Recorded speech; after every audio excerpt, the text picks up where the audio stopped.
and I have talked about the problems with campaign consultants over 15, 20 years. What finally got you to the point where you said, I've got to write a book about this? I think I began to think about it after the 2000 campaign, and certainly after the 2004 campaign. It just seemed that the system had gotten so over to the side of politicians being programmed. The lack of spontaneity had gotten to be so spectacular and I think there was one conversation that actually did it.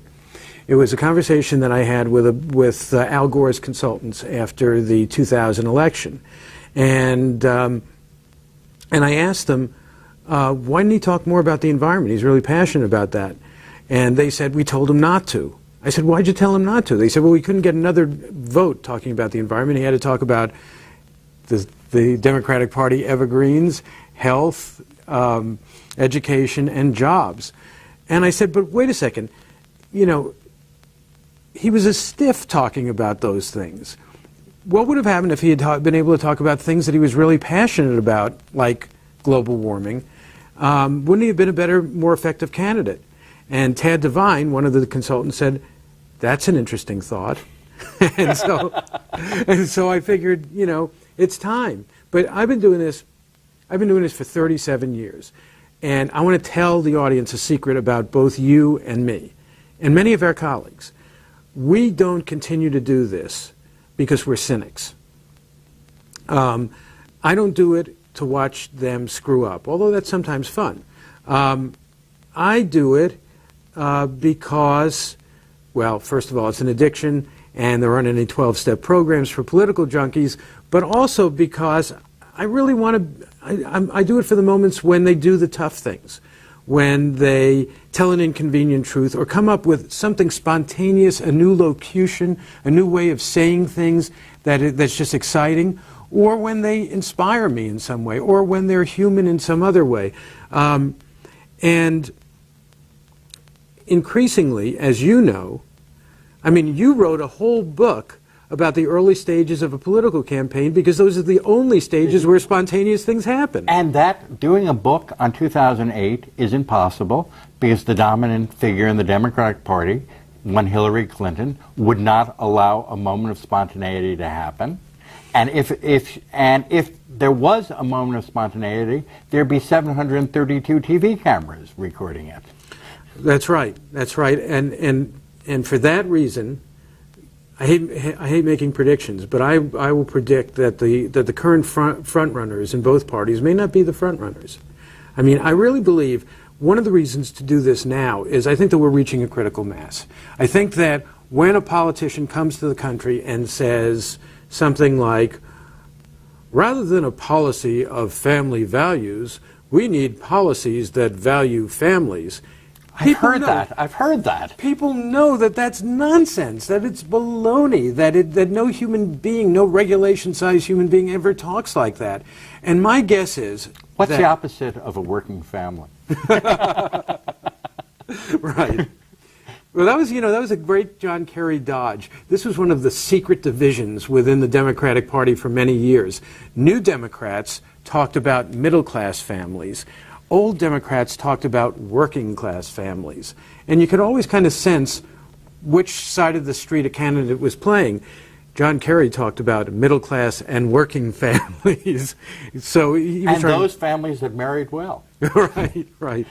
You know, I had hopes for him in the beginning when he talked about when he was going in for his prostate cancer surgery, and he said that he hoped that they would also remove his aloof gland. But apparently they didn't. So it was a big problem.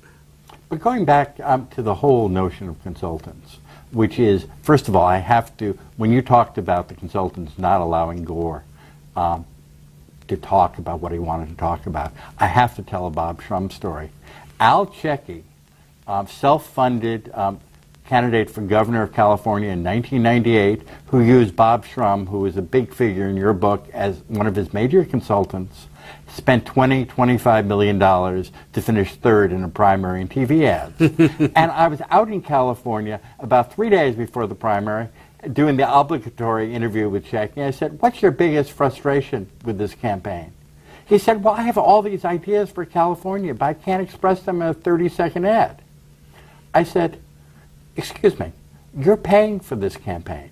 Did you ever tell your consultants that maybe like Ross Perot, I'd like to buy a half an hour somewhere to actually express a complicated thought? It was like I said, why didn't you wear antlers on TV? It was just, so, they are so in the sway of consultants. Well, bad candidates are. Consultants make bad candidates worse. Good candidates know how to, good politicians know when to listen and when not to listen. You know, Reagan, certainly Clinton. You know, Dick Morris said to Clinton in 1996, you're not going to win this election unless you change your position and oppose affirmative action. Well, Clinton looked at the numbers. Clinton was addicted to the numbers, obviously. He spent gazillions of dollars on polling and thought about it and said, no, I can't do that. And, you know, that's what a good politician will do. Speaking of good politicians, actually, I think one of the wonderful details in this book is that I never knew that Harry Truman, coming before the 1948 Democratic Convention in Philadelphia, if memory serves, ad-libbed his acceptance speech. His entire acceptance speech. I mean, this was the most important moment of Harry Truman's political life. He was the incumbent president, having gotten there when Franklin Roosevelt died, and seemed overwhelmed by the job. And Thomas Dewey was the faraway favorite.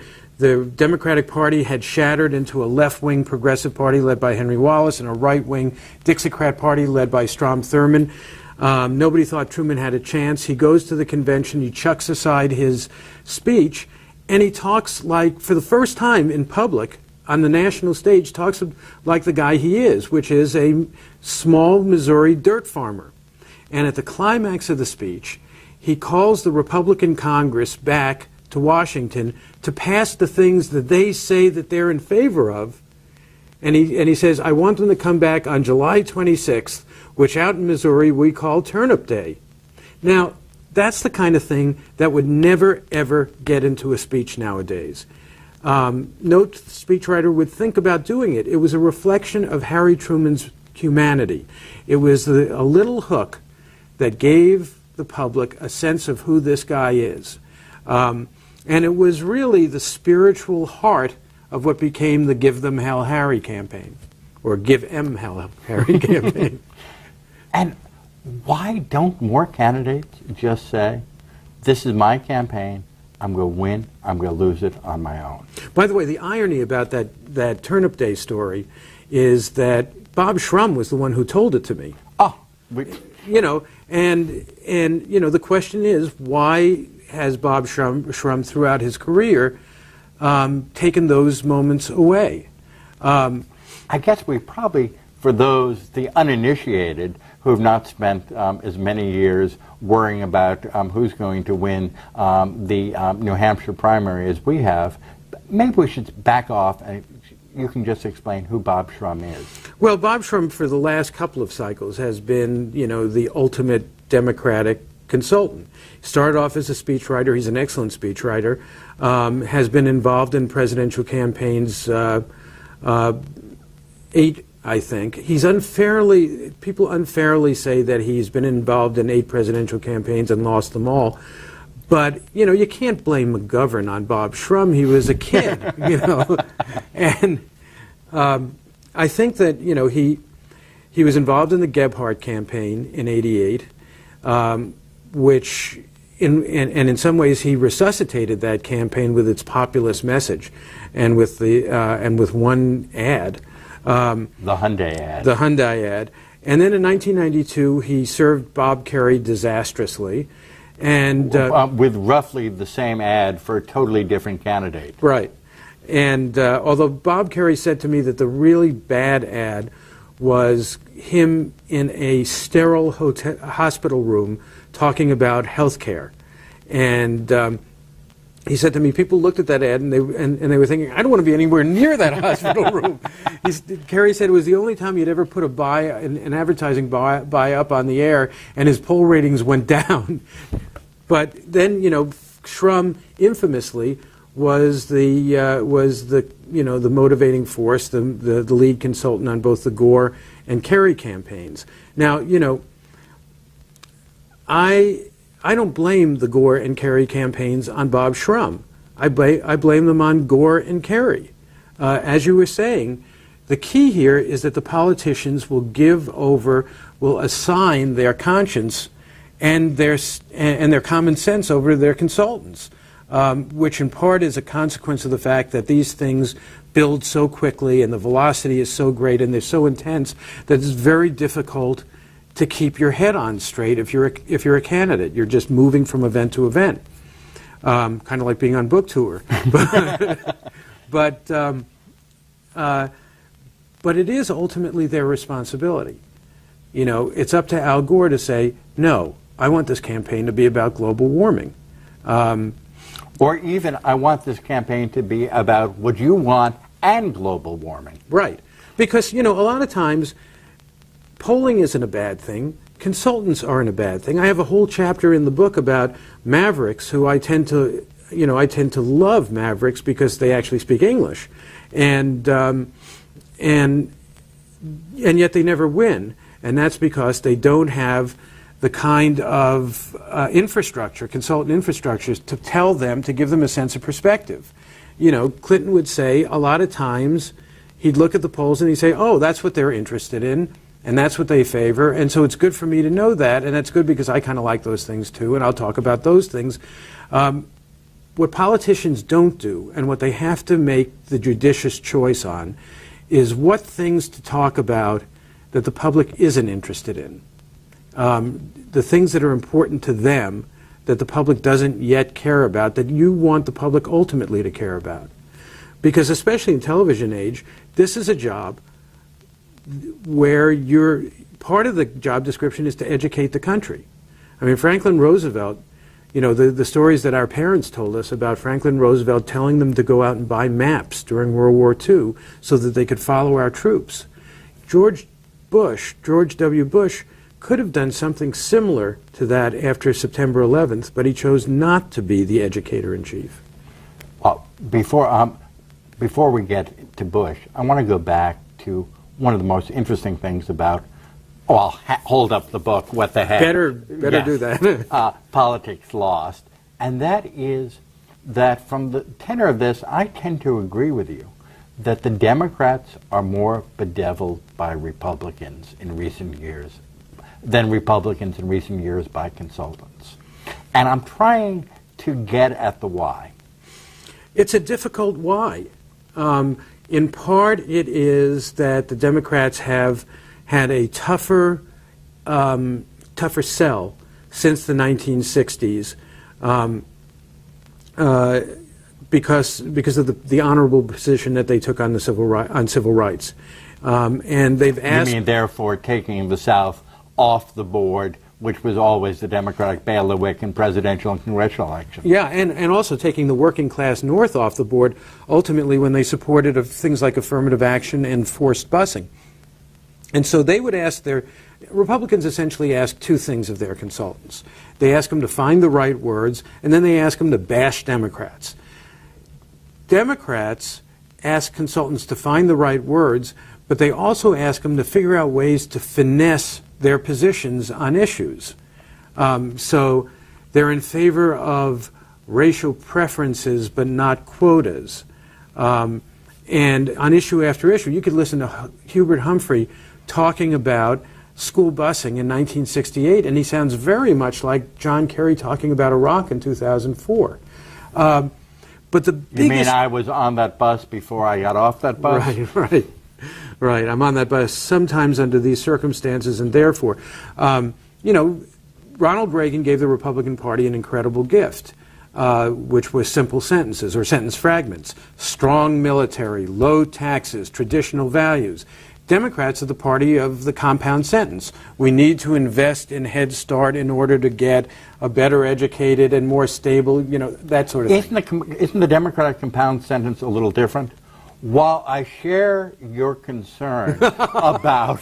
That's a different one, and that's absolutely it. And underlying that is a different philosophy of what elections are about. presidential elections. Democrats tend to believe that they're about issues. Republicans tend to believe they're about character. And when they're about character, that also means destroying the character of the Democrat. And so going back to the 1930s, Republicans have believed, the first Republican consultant shop in California, believed that campaigns were about entertainment and about keeping the folks entertained. Richard Nixon certainly intimidated a lot of Democrats, as you were saying before, in 1972. And when Karl Rove comes in to organize the Bush campaign in 2000, he says there are three questions. Who's the stronger candidate? Who's more trustworthy? Who cares more about people like me? And I don't think the Democrats have ever had a meeting about a presidential campaign that was as straightforward and as simple as that. Well, I think maybe they did. I think it was in 1964, which is the one election where the Democrats, who would have won overwhelmingly anyway, did perfect the whole idea of demonizing the opponent.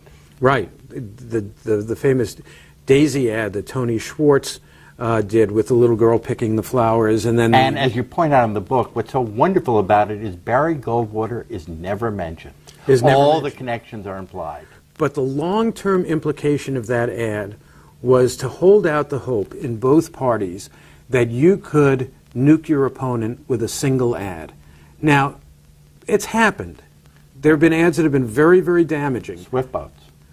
Swift boats, but not nearly as damaging, I think. Swift boats only ran once. I mean, then it was picked up by the media, and the whole question was, it wasn't the ad so much as the question.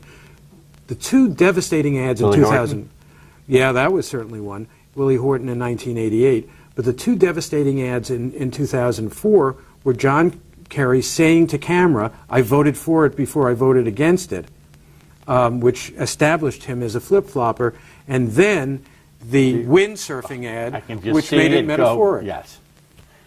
At the same point, in defense of John Kerry's windsurfing, and this is maybe the only defense of windsurfing that will ever be uttered by me or anyone else close to politics in the next 20 years, so listen carefully. Wasn't it going windsurfing an authentic John Kerry moment? And wasn't there an element, and I spent a lot of time with Kerry, as you did in 2004, there was a lot of John Kerry trying not to be Al Gore. And that Al Gore's consultants told him where to do and how to vacation. John Kerry was going to say, I would go windsurfing now, I'm going to go windsurfing.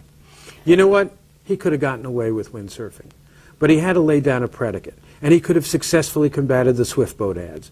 He had to lay down a predicate, and it was this, that he was a tough guy. You don't establish that you're a tough guy by using the word strong 17 times in your acceptance speech. The way you establish that you're a tough guy is starting from the very beginning of the general election campaign, which began in an ungodly early moment in March and April. You show that you're willing to confront the people who disagree with you. You go down and speak to the Southern Baptist Convention or to Jerry Falwell's Liberty University. You take a bus tour through Alabama and Mississippi, because even though you know you're not going to win those states, you welcome audiences, town meetings, where people get up in your face so that you can tell them what you believe, and you establish your strength. And when it comes time, for the mockery, for the swift boat ads and for the windsurfing ads, if you've established that you're a serious person, it's much harder for those things to work. The Kerry campaign, from the beginning, didn't place enough value on the candidate as a component in the campaign. When you listen to them, you've heard this, Walter. Yeah. When you listen to the consultants talking about why they were so slow to respond to the swift boat ads in August of 2004, they always talk about not having enough money to go up on the air. But they had John Kerry. John Kerry could have called, Bill O'Reilly and said, "Look, put me on. I'll debate these guys."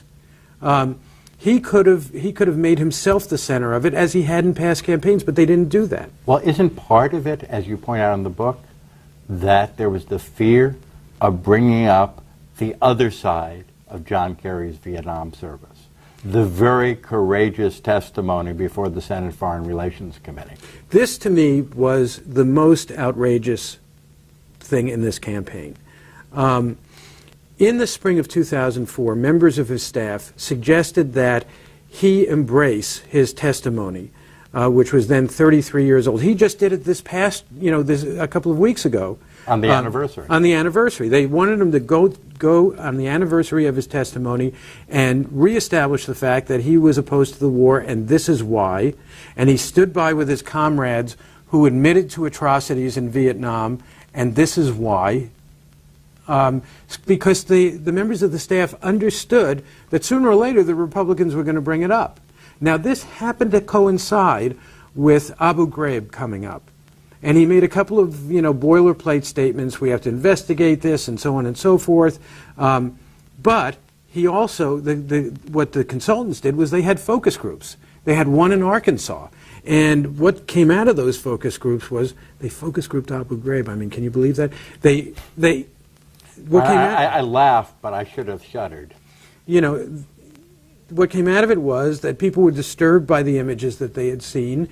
They were worried about how we were going to be seen in the world. But ultimately, the people in the focus groups believed that it was justified, that we should use whatever means necessary to get information out of the terrorists. And the consultants told me that they were unanimous in their advice to John Kerry not to use that. And so he didn't. He didn't mention it in his acceptance speech. He didn't confront Bush on it once during their 3 debates together. And therefore, he completely eviscerated his own heart. He eviscerated who he was as a person and as a candidate by not doing it. One of the reasons why I've always thought that consultants are treated very charitably by the political press is they are also our best sources. And in many cases, our best friends. And our best, we have, many in common. And the point here is the very difficulty of the fact that on one hand, unlike the total true believers invested in the candidates, the consultants have perspective. They can often compare a presidential or a Senate race to other presidential or Senate races. But at the same point, isn't there something seductive in being trapped in that sort of element that you're exchanging information because you and I and the consultants have the big picture, and the poor candidate and the poor loyal aides, the David Wades of this world, only believe in the candidate and this particular campaign? That's absolutely true, and it is really insidious. I mean, there is nothing more sexy for a political journalist than to have a conversation with a consultant who badmouths his candidate. And that happens continually, as you know. That happened to me with some of Kerry's consultants. Not Bob Shrum, by the way. Bob Shrum is one of the most honorable consultants when it comes to that.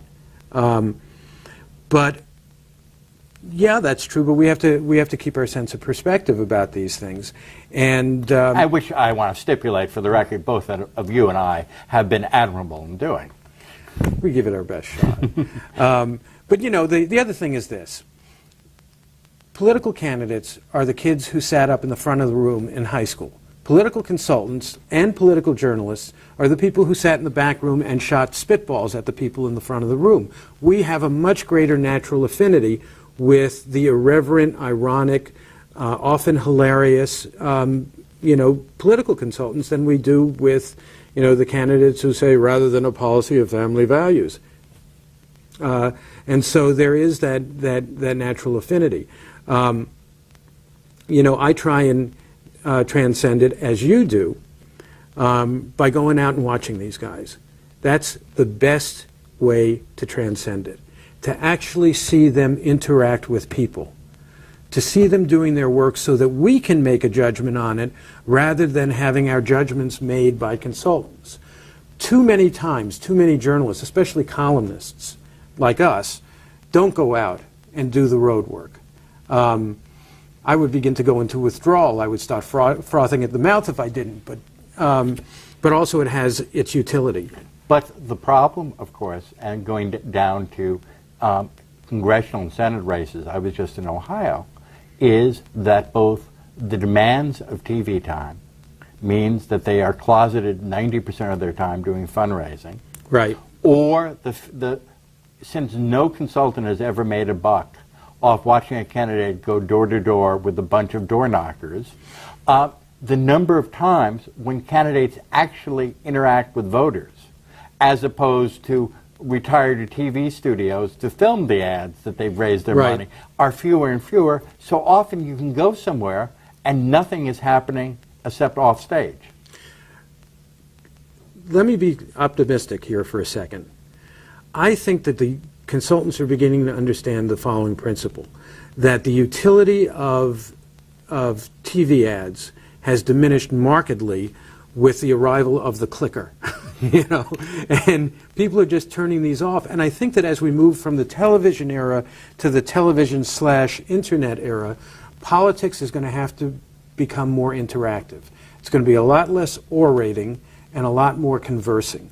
And they're going to have to find different ways to communicate with us and different excuses to make the large amounts of money that they make. One of the things about the large amounts of money, which is really interesting to me, is to what extent is the control of the consultants having to do also with their financial self-interest. As you indicate in the book, and I've written about, your average media consultant, and very few donors know this, makes 9 to 15% of the media buy. That means if you give $1 to a candidate, 15 cents or 9 cents immediately goes to the consultant before an ad goes up. On the Democratic side. Right. On the Republican side, instead of treating them as saviors, they treat them as employees, and they get paid a flat rate going into the campaign. That was certainly true of the last two Bush campaigns. So, but fortunes have been made doing this, and it's really amazing. One of the more interesting things about the Swift boat business in 2004 is that, at the various meetings that were held at Harvard and the University of Pennsylvania afterwards, where the consultants discussed the campaigns, people like Shrum said that they didn't have the money to go up on the air immediately to counter the Swift boat campaign because they didn't bust out of the federal spending limits. Well, they wound up with $15 million in the bank. What were they thinking? Exactly. And I was at the Harvard seminar at the Kennedy School. We both were. At December of 2000. And what I remember them saying is, we thought we might be raising a little money on the internet, but we weren't sure, so we didn't want to go into debt. They raised $180 million between March and August over the internet, mostly. Right, and and the interesting thing is that when you see Kerry talking about this now, he doesn't get it either. He still thinks that the reason why he didn't respond to the Swift boat ads was because they stayed within the federal spending limits, and that's nuts. Because for those keeping score at home, by self-funding his campaign to the tune of $5 million in November and December, that kept 2003, that kept John Kerry alive. He was able to go over the federal spending limits because he didn't get federal matching funds. Yeah, in the primaries, and that was in the primaries. He did have one or two ads that actually were important, and they were killer positives. The famous Del Sandusky ad, where one of his Swift boat buddies sang his praises and said, "This is a good American." It is the most powerful ad I saw in the positive ad in the 2004 cycle. I think it is singularly why John Kerry won the Iowa caucus. And the funny thing is that Matthew Dowd, who was Bush's chief strategist in the campaign, said to me, when I saw that ad, I thought we were in trouble. He said, "Why didn't they keep on doing things like that?" Well, the reason why was that the ad was done by Jim Margolis, who was pushed out of the campaign by Shrum, Devine, and Donnellan, and they never used the Del Sandusky ad or the other ads that Margolis had done earlier again. Joe, I want to come back to the whole point at which the reasons why John Kerry changed consultants from success to lack of success, but we'll take a quick break first. Afterwards, and several other C-SPAN programs are available for download as podcasts. More with Joe Klein and Walter Shapiro in a moment. Saturday, May 6th, from Maryland's capital city. Book TV's live coverage of the Annapolis Book Festival begins at 11:30 a.m. Eastern. Speakers include Christopher Hitchens, contributing editor at Vanity Fair and author of the book The Short War, Don Van Natta Jr., a member of 3 Pulitzer Prize-winning investigative teams at the New York Times and the Miami Herald. During the afternoon, conversations with founder and president of the Internet Security Advisor and author of the book Corporate Espionage, Ira Winkler, CNN terrorism analyst and fellow at the New American Foundation, Peter Bergen, and Mark Malseed, co-author of The Google Story. The Annapolis Book Festival, Saturday, May 6th, beginning at 11:30 a.m. Eastern, on C-SPAN 2's Book TV. Robert Remini, author and scholar of history for over 5 decades, shares the triumphs and failures of the People's House from his book, The House, The History of the House of Representatives, live Sunday, May 7th, on In Depth, beginning at noon. The former University of Illinois professor has authored numerous books on historical greats such as Andrew Jackson, Henry Clay, and John Quincy Adams. Join our live 3-hour discussion Sunday, May 7th at noon, as Book TV's In Depth welcomes Robert Remini on C-SPAN 2.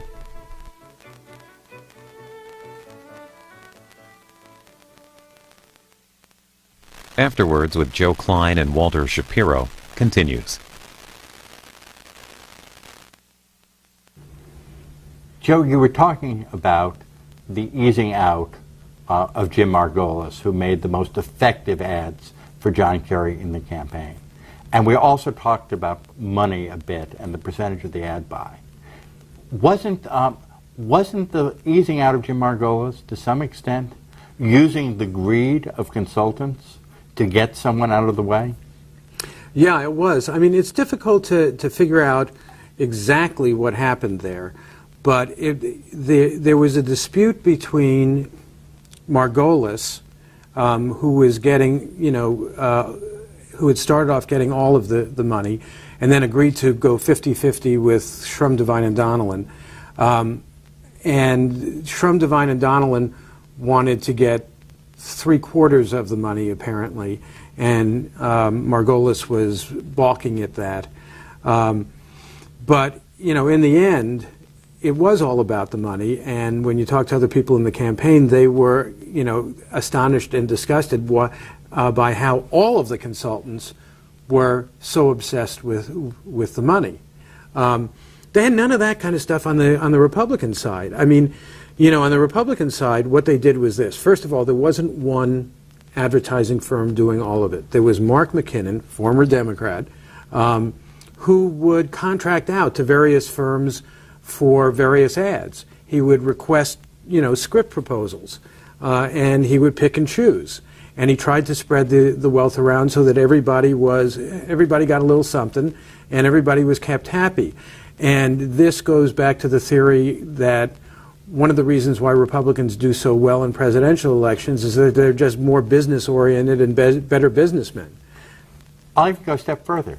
Is it possible, my theory here, grand theory from the host, is that Democratic consultants traditionally were much more uncomfortable with working in the off years for business clients, so that they had to make it big in the even-numbered years from the political clients, while for most Republicans, dare I use the word synergy, between their business clients and their political clients, so the greed level, and the, not even greed, just the business practices and the fact that Democratic consultants get a percentage of the buy have just become so ingrained on the Democratic side.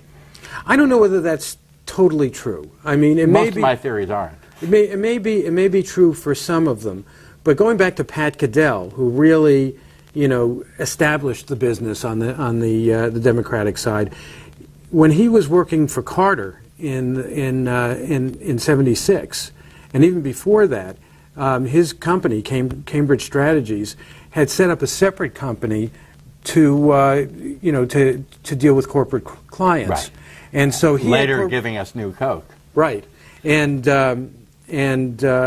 also David Sawyer had a huge corporate client base in the 1980s when he was one of the dominant Democratic consultants. So I think that both sides work on this. But the way the Republicans do it is really interesting. I think that, and Bush is really interesting. One reason why the president is so fascinating is that of all the recent politicians that we've covered, he seems less bound by polls than almost anybody. I mean, you can say less bound by reality than almost anybody. Yeah, well, we could say that too. But if he looked at the polls for Social Security reform a year ago, he would find that most of the people didn't want to do anything about it. Immigration right now, he's on the wrong side of the polls. Dubai ports, he certainly was, and now, if he were going to follow the polls, he would have us skedaddling out of Iraq. But he doesn't do that. On the other hand, he is one of the most focus grouped, massaged and consulted candidates that we've ever seen.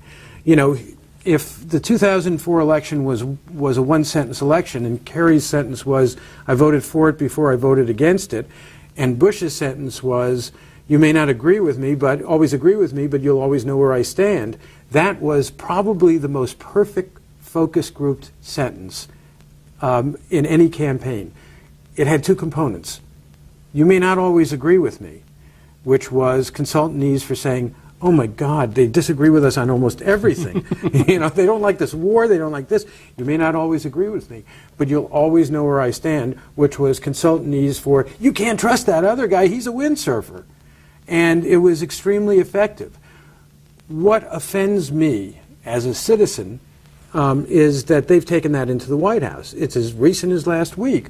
Karl Rove, who is a political consultant, more or less, was in charge of policy. And political consultants and policymakers should look at the world through different ends of the telescope.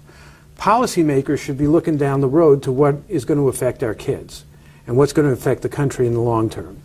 Political consultants think in terms of winning the news cycle and the message of the week. Now, you have to have those components when you're selling a policy. But if you don't have the long-term thinking and the nitty-gritty management work when it comes to selling policies, which the Bush administration clearly has not had, you're not going to have success. One quick other theory, and then I will end my theories for this and return to the realm of fact.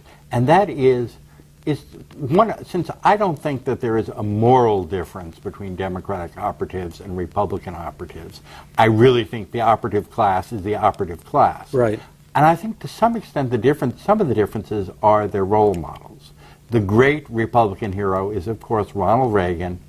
Big, broad-stroke themes, never worry about the details. And the Democratic hero, post-Kennedy, is Bill Clinton, a man whose entire presidency was, let's win the news cycle today and we'll figure out what to do tomorrow.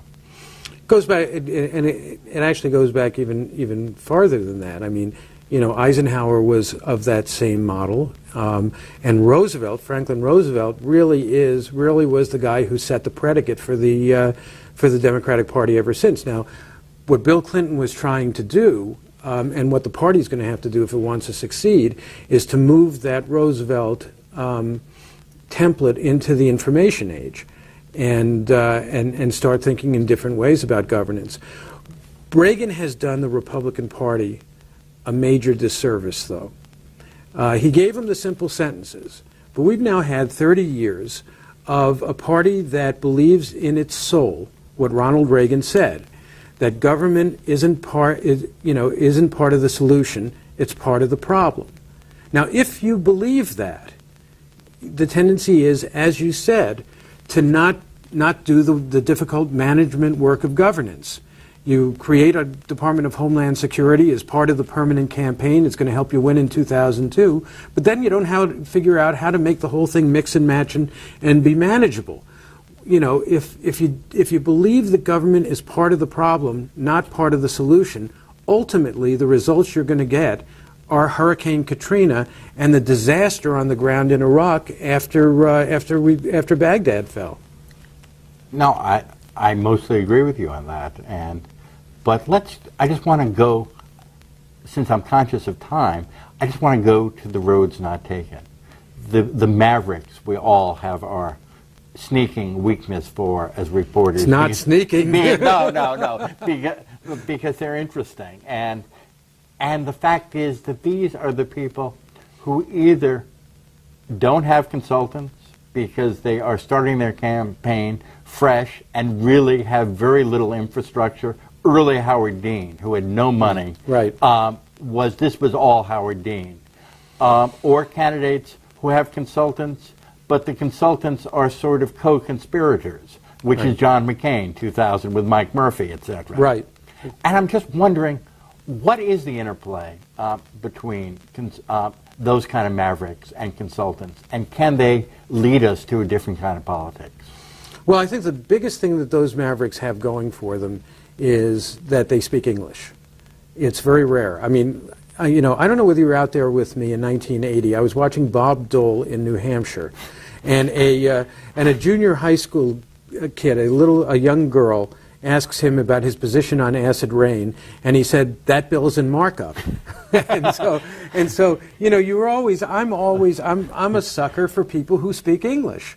But the problem with a maverick campaign is that it becomes so much a cult of personality that it's hard to move to the next level.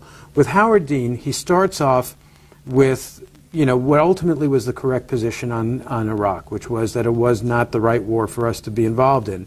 And Elaine Kmark, a mutual friend of ours, had this fabulous line, which was that we both have used, and you got into print. Right.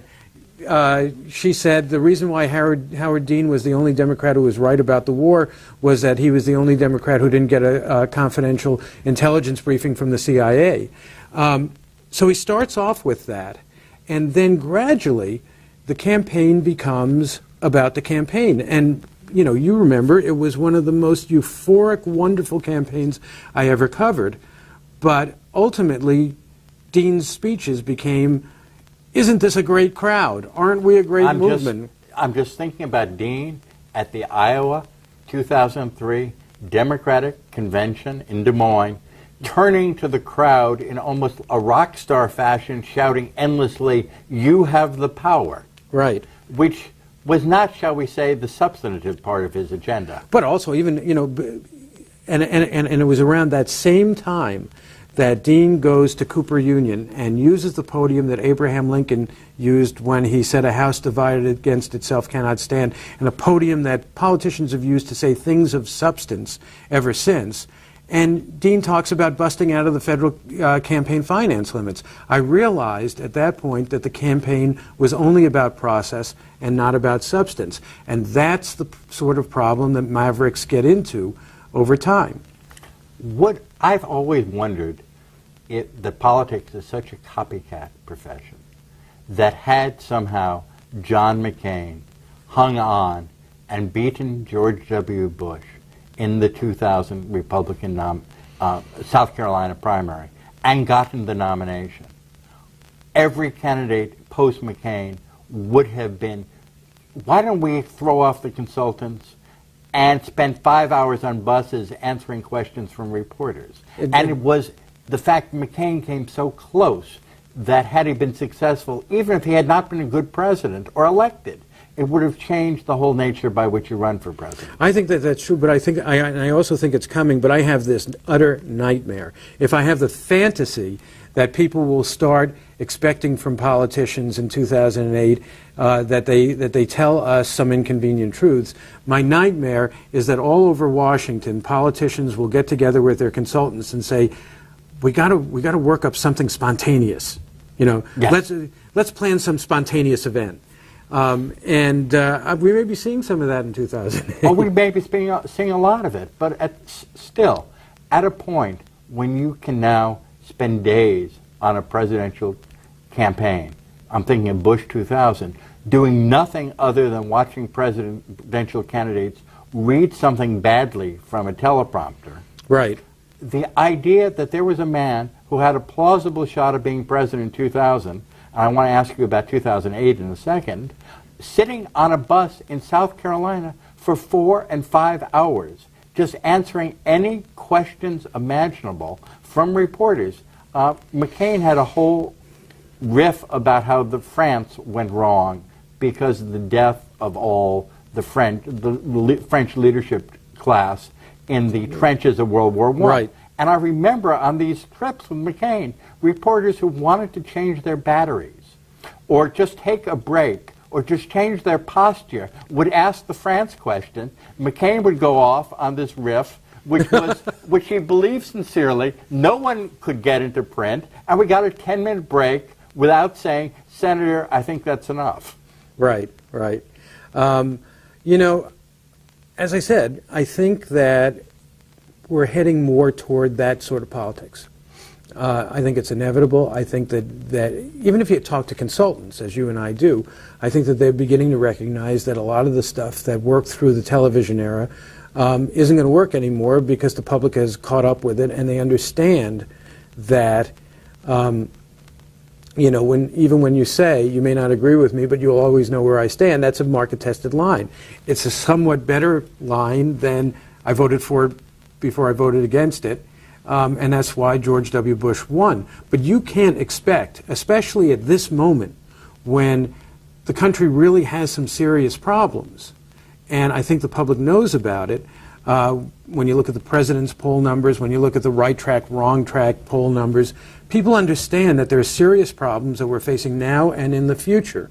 And so I think that it's entirely possible that they're going to demand a different kind of politics in 2008, or at least marginally so, and that those candidates who continue to try and run the Bush 2004 campaign, where the guy never fielded a single hostile question from a civilian during the course of the campaign and had precious few press conferences, I don't think that's going to fly. So let's talk about the two front runners in both parties right now, and how they fit into this consultant, spontaneous, authentic grid. On one hand, Hillary Clinton on the Democratic side, and number two, John McCain on the Republican side. John McCain, who with things like his upcoming commencement address at Jerry Falwell's Liberty University, is at least becoming a slightly different candidate than he was in 2000. Well, let's talk about McCain first. First of all, I don't mind that he's going to Liberty University. It was the kind of thing that I just suggested a little while ago, that if John Kerry had done that sort of stuff and had done it, you know, in a way that acknowledged the differences and fielded their questions, and might have worked for him. What I do mind about John McCain is his changing his positions on core issues for him. A core John McCain value was fiscal responsibility. He opposed the Bush tax cuts, and now, all of a sudden, he's voting for the Bush tax cuts. And with a sort of Bill Clinton-esque explanation that I've never voted for a tax hike in my life, and not to make the tax cuts permanent would raise our taxes. Yeah, except for the fact that, as McCain knows and has argued in the past, that to vote for that tax cut is to vote for a tax increase for our kids. He knows that. And if he's going to become a candidate who abandons his core values, then people like me and you and the public, I think, are going to start viewing his candidacy more skeptically. And also, I think a couple of other things about McCain. First of all, Republicans aren't going to buy that. They know who he is. And finally, and most importantly, McCain isn't going to buy it. You know, he is sufficiently unconventional and candid as a human being that he's going to get really bored in a couple of months of trying to be a conventional Republican. I don't think that has a long or very successful shelf life. What about authenticity and the Democratic side of the equation? Well, that leads us to Hillary. And I wrote a column about this a year ago, and I stand by it. I mean, look, a couple of things. First of all, as we know, she is a very cautious and controlled politician whose spontaneous public moments can be counted on maybe one or two fingers. The exact opposite of her husband, by the way. Second of all, the first woman who succeeds in running for the presidency is going to have to be a political genius. She's going to have to deal with the fact that likability, warmth, has become the most important variable in any given election. Warm beats cold every time. And when you have two cold fish like George H.W. Bush and Michael Dukakis, the slightly warmer one wins. The only exception to this rule is Richard Nixon. At the same time... Yeah, Richard Nixon, Hubert Humphrey was certainly a violation of that principle. But then the country was a total mess at that point. And so there was a reason for the one exception to the rule. But what the first woman who succeeds at this is going to have to show is toughness and strength and likability at the same time. I don't know that Senator Clinton has those skills. What I expect is this. I expect that it's going to be something like 2004. And I can be very, very wrong. She's going to come roaring into Iowa, kind of like Howard Dean did. Way ahead in the polls, with all kinds of money, with all kinds of endorsements, and then we're going to have an election for about 3 weeks. And there's going to be one very difficult to answer question on the table. What's he going to do? You ran health care for him. What's he going to do in your presidency? What is Bill Clinton's role going to be? And wasn't he already president? And then there'll be one layer down this question, which is, the presidency is our most precious public institution.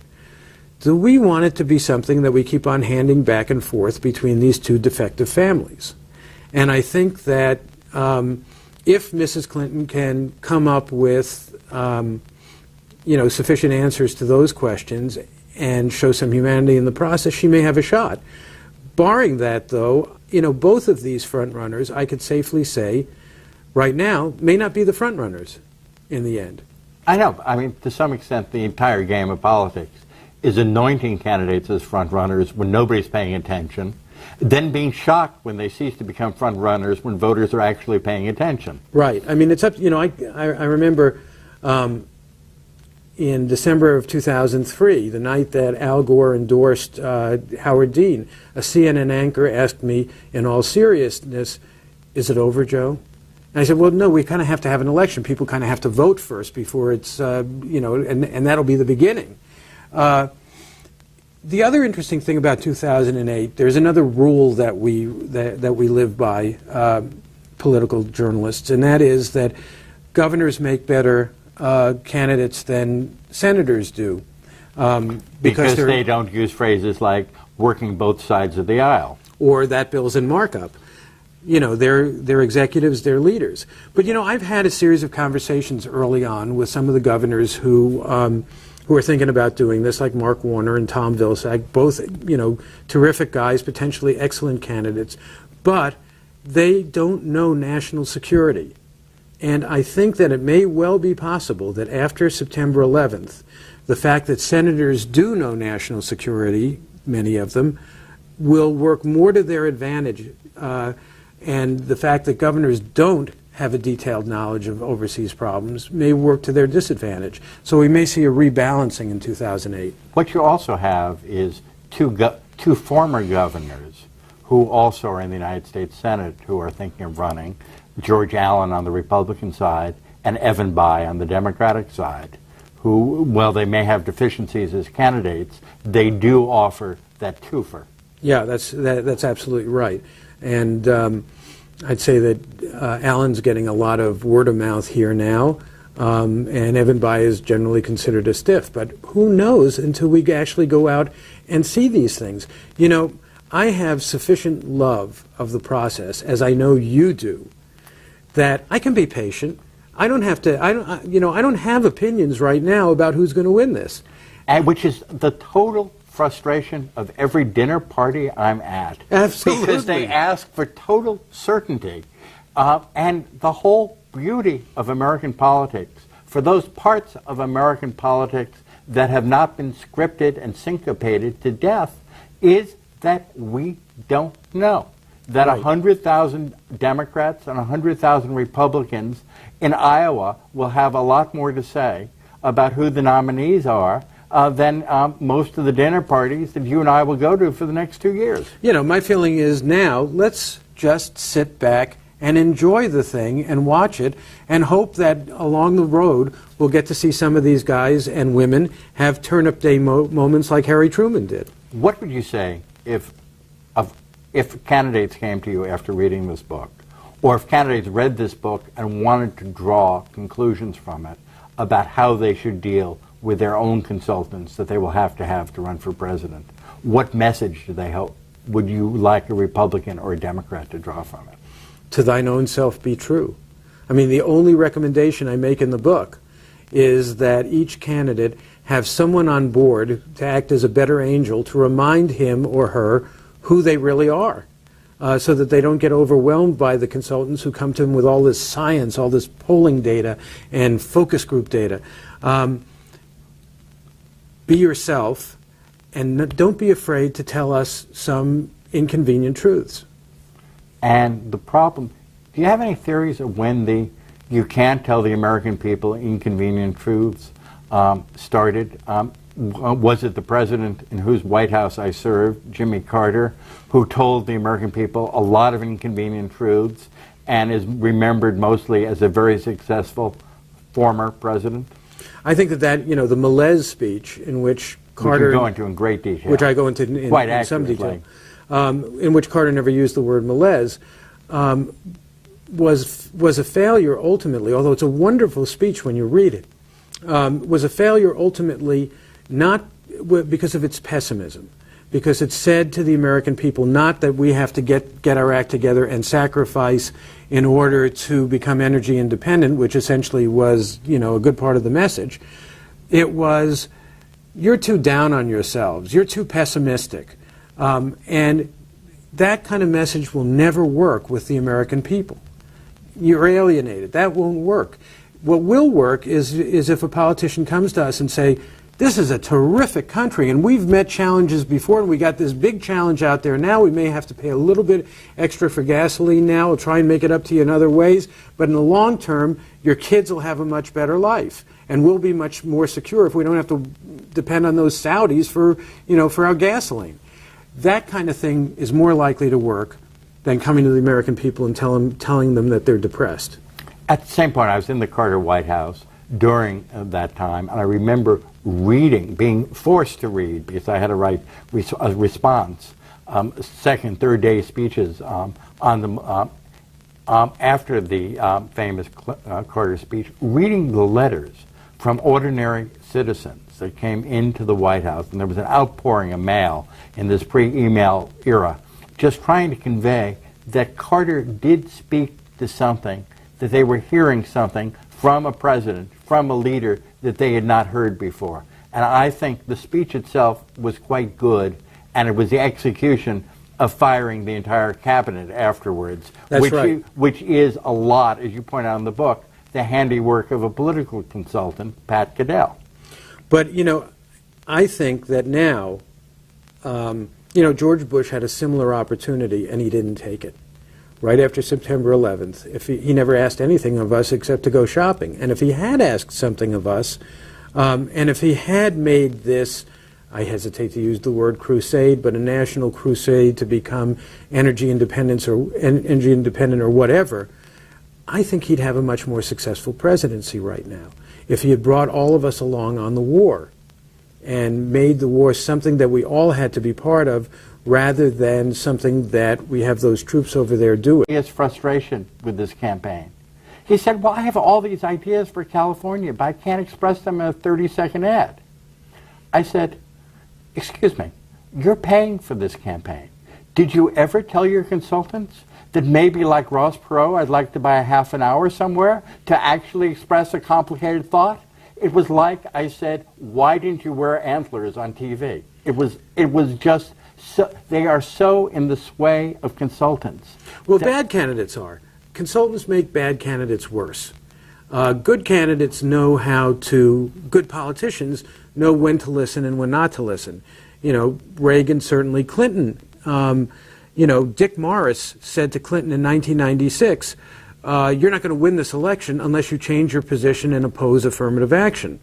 Well, Clinton looked at the numbers. Clinton was addicted to the numbers, obviously. He spent gazillions of dollars on polling. And thought about it and said, no, I can't do that. And, you know, that's what a good politician will do.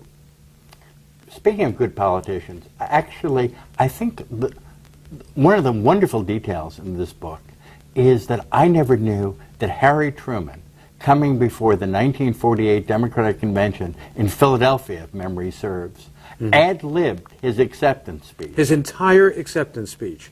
I mean, this was the most important moment of Harry Truman's political life. He was the incumbent president, having gotten there when Franklin Roosevelt died, and seemed overwhelmed. You and I have talked about the problems with campaign consultants over 15, 20 years. What finally got you to the point where you said, I've got to write a book about this? I think I began to think about it after the 2000 campaign, and certainly after the 2004 campaign. It just seemed that the system had gotten so over to the side of politicians being programmed. The lack of spontaneity had gotten to be so spectacular and I think there was one conversation that actually did it. It was a conversation that I had with Al Gore's consultants after the 2000 election. And I asked them, why didn't he talk more about the environment? He's really passionate about that. And they said, we told him not to. I said, why'd you tell him not to? They said, well, we couldn't get another vote talking about the environment. He had to talk about the Democratic Party evergreens, health, education, and jobs. And I said, but wait a second, you know, he was a stiff talking about those things. What would have happened if he had been able to talk about things that he was really passionate about, like global warming? Wouldn't he have been a better, more effective candidate? And Tad Devine, one of the consultants, said, that's an interesting thought. and so I figured, you know, it's time. But I've been doing this for 37 years. And I want to tell the audience a secret about both you and me. And many of our by the job, and Thomas Dewey was the faraway favorite. The Democratic Party had shattered into a left-wing progressive party led by Henry Wallace and a right-wing Dixiecrat party led by Strom Thurmond. Nobody thought Truman had a chance. He goes to the convention, he chucks aside his speech, and he talks like, for the first time in public, on the national stage, talks like the guy he is, which is a small Missouri dirt farmer. And at the climax of the speech, he calls the Republican Congress back to Washington to pass the things that they say that they're in favor of. And he says, I want them to come back on July 26th, which out in Missouri we call Turnip Day. Now, that's the kind of thing that would never, ever get into a speech nowadays. No speechwriter would think about doing it. It was a reflection of Harry Truman's humanity. It was a little hook that gave the public a sense of who this guy is. And it was really the spiritual heart of what became the Give Them Hell Harry campaign, or Give Em Hell Harry campaign. And why don't more candidates just say, this is my campaign, I'm going to win, I'm going to lose it on my own? By the way, the irony about that Turnip Day story is that Bob Shrum was the one who told it to me. Oh, you know, and you know, the question is, why has Bob Shrum throughout his career taken those moments away? Colleagues, we don't continue to do this because we're cynics. I don't do it to watch them screw up, although that's sometimes fun. I do it because, well, first of all, it's an addiction, and there aren't any 12-step programs for political junkies, but also because I really want to, I do it for the moments when they do the tough things, when they tell an inconvenient truth or come up with something spontaneous, a new locution, a new way of saying things that's just exciting, or when they inspire me in some way, or when they're human in some other way. And increasingly, as you know, I mean, you wrote a whole book about the early stages of a political campaign because those are the only stages where spontaneous things happen. And that, doing a book on 2008 is impossible because the dominant figure in the Democratic Party when Hillary Clinton would not allow a moment of spontaneity to happen. And if there was a moment of spontaneity, there'd be 732 TV cameras recording it. That's right. That's right. And for that reason, I hate making predictions, but I will predict that the current front runners in both parties may not be the front runners. I mean, I really believe one of the reasons to do this now is I think that we're reaching a critical mass. I think that when a politician comes to the country and says something like, rather than a policy of family values, we need policies that value families. I've heard that. People know that that's nonsense, that it's baloney, that no human being, no regulation-sized human being ever talks like that. And my guess is... What's the opposite of a working family? Right. Well, that was a great John Kerry dodge. This was one of the secret divisions within the Democratic Party for many years. New Democrats talked about middle-class families. Old Democrats talked about working-class families. And you could always kind of sense which side of the street a candidate was playing. John Kerry talked about middle-class and working families. So he was those families that married well. Right, right. You know, I had hopes for him in the beginning when he talked about when he was going in for his prostate cancer surgery, and he said that he hoped that they would also remove his aloof gland, but apparently they didn't. So it was a big problem. But going back to the whole notion of consultants, which is, first of all, I have to, when you talked about the consultants not allowing Gore to talk about what he wanted to talk about, I have to tell a Bob Shrum story. Al Checky, self-funded candidate for governor of California in 1998, who used Bob Shrum, who was a big figure in your book, as one of his major consultants, spent $25 million to finish third in a primary in TV ads. And I was out in California about 3 days before the primary doing the obligatory interview with Checky. I said, "What's your big